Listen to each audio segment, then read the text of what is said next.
Alright, I'm going to show you how to import contacts from a spreadsheet, which is the most common way that you will import contacts into the CRM.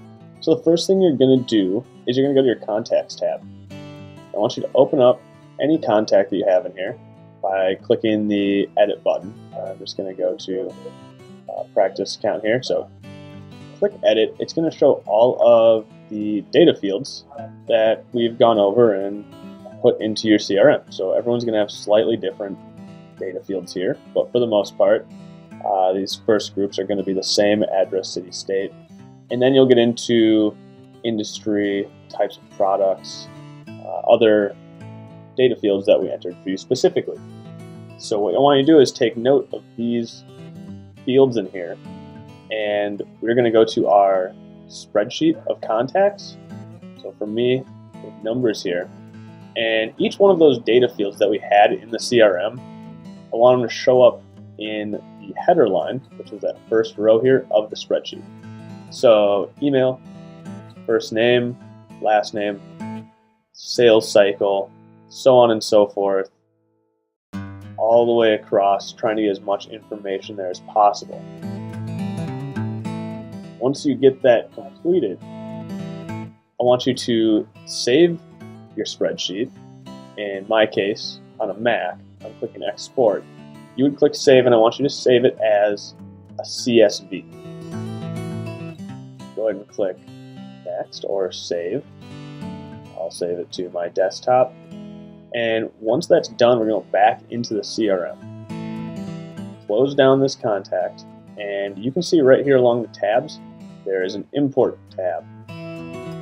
Click that, and the first option you're going to see on the left is File Upload. I'm going to click the button at the bottom that says Upload File. I'm going to find the spreadsheet that I just saved. I'm going to click Open, and it's reading it at the bottom there, and it gives you a few options to go through. Is the first row a header? And you can see a question mark here. If you're not sure what that means, click it. It'll turn green, and you can read through this. In our spreadsheet, the first row is a header. And what that means, it's going to read those first row, and it's going to know that those are categories or data fields. Leave this as comma for delimiter. The default group, you could add it into different groups that you have access to. I want it in mine. We're not using tags, so we don't need that. These are error handling. There shouldn't really be any errors. It's a pretty straightforward import for most spreadsheets. So it says ignore invalid lines. It'll tell you when you import if there are errors and which lines and which contacts are associated with them. Duplicate handling.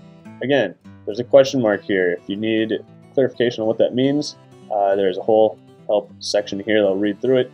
It's pretty straightforward. It gives you a few different options. It can merge the information, preferring the contacts details in the file that we're uploading.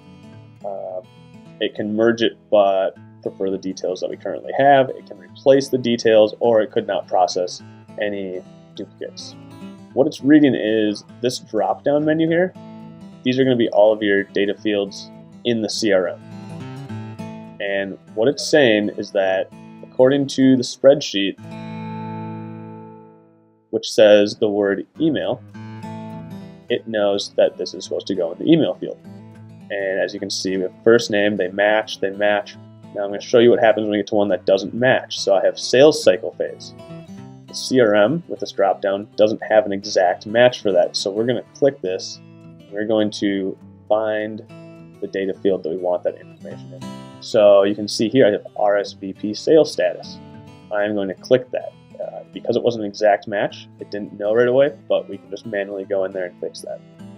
Most of the other more simple data fields match up right away, and just scroll through all the way to the left, making sure that all of these are selected. See source of lead. Go and find the correct field for that.